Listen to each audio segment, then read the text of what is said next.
All right, welcome back, Midlifers. It's me, Prashana here. We have a really exciting episode because we lost thought on what to do, okay? We don't have any ideas, so I went out, I bought some McDonald's, and on today's episode, we're gonna do food photography. I bought some nuggets, okay? So we're gonna take some nice photos. So I think a lot of times I see a lot of food posts as stories on Instagram, but they don't really look appetizing. So we thought we'd make an episode where we can teach you how to take some nicer photos. I have a fried chicken as well. I bought a filet-o-fish, I bought a hamburger as well, but Ian and I got hungry, so we kind of ate it, so that's no longer a suitable prop. We still have some French fries, and we have corn. So we're gonna make an episode teaching you how to take nicer photos, not just with a simple setup such as the phone in your pocket like this one here. We're gonna teach you if you have like an extensive budget like Ian, you know? He can buy an FX5 at any moment. Yeah, so if you have any budget, you should be able to take some nicer photos.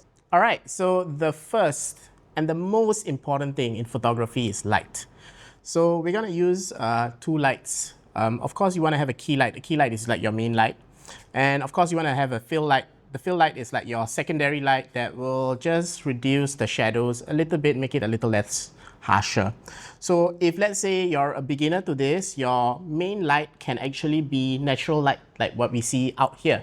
So I'm gonna try to take advantage of that. And of course, your fill light can be anything simple. So I do have a small light that I have here where I can dial down the intensity.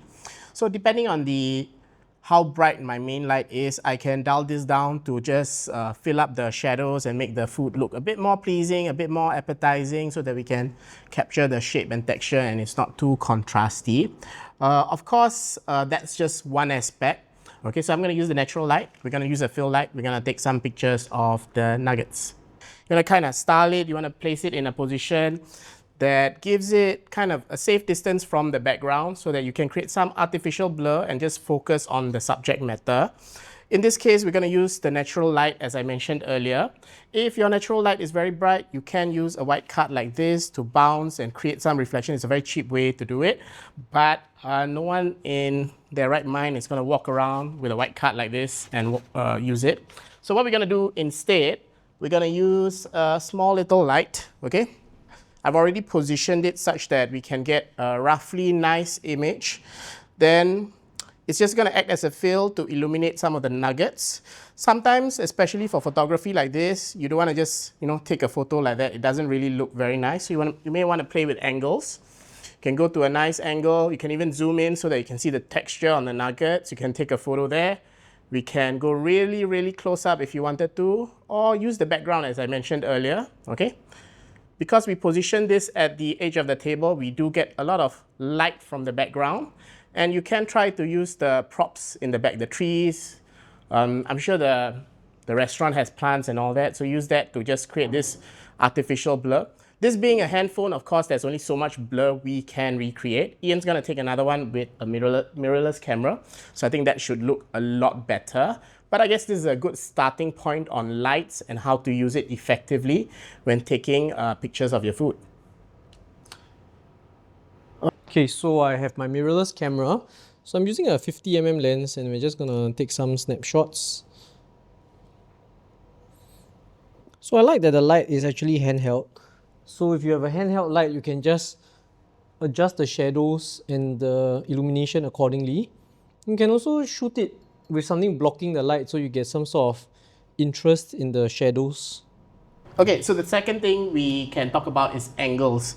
So of course you don't want to take food in the same angle that you see because that's not very visually interesting because this is a perspective that everyone has. So you want to play with angles. You may want to take it, exactly head down like a bird's eye view, yeah. That could be something interesting, or really like from a specific angle. Use the different perspectives to cut out like distracting things. This is just a box of corn. It really looks hideous as it is unappetizing. But Ian's gonna use his new camera. Okay. My influencer camera. Yeah. So every influencer has a Fujifilm camera because they don't shoot film. Yeah. And I'm gonna continue using my phone. We're gonna try to take two different perspectives. And see what nice images we're gonna get. All right, so we spoke about lighting, we spoke about perspectives and angles. So we got tired of using the same setup. Since we're in a studio, might as well borrow all the equipment we can get. So we got some plates, we got a better light because it's turning dark outside. And we casted some, harsher shadows just to give the food a bit more texture, I guess.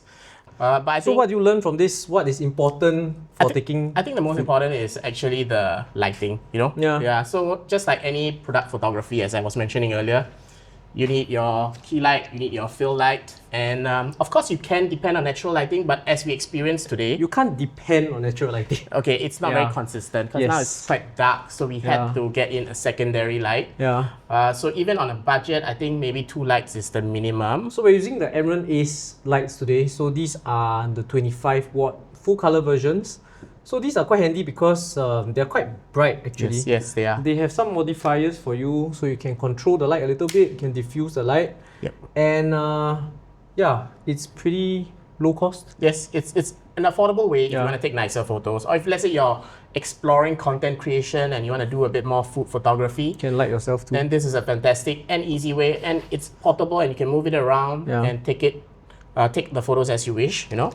I'm getting a bit hungry, but Ian, what did you learn? I learned that the most important thing is presentation. Yeah, of course. Yeah, because if the subject looks nice, the photo's gonna look nice. If the subject looks horrible, the photo, no matter what you do, no matter what camera you use, if you use a phase one and I don't know. Yep. There's only so much lipstick will do on a pig, Yeah. Yeah, so even though we're plating McDonald's here, I think with a nice plate, a nice plant as an accessory, Yeah. and putting everything at the corner of the table with a nice background, that adds a lot and enhances the visual appeal of the photo, So if you haven't learned anything, let me just summarize how to take this photo. Just have a backlight. This is a fill light. Just take a photo at 45 degrees, shoot towards the light. Do this, and you're done. Yes, and have some human element to it. Yeah. Have someone dunking a nugget in the curry sauce. Yeah. Or fork poking something. Yep. That will add to the whole photo. Yeah. Okay. So I hope you all learned a thing or two. If you really like this episode, then of course you can always drop by. Style House Studios. Yes. Okay. And the you proud can- sponsor of today's episode. And we'll see you in the next episode of Midlifers. So remember to like and subscribe.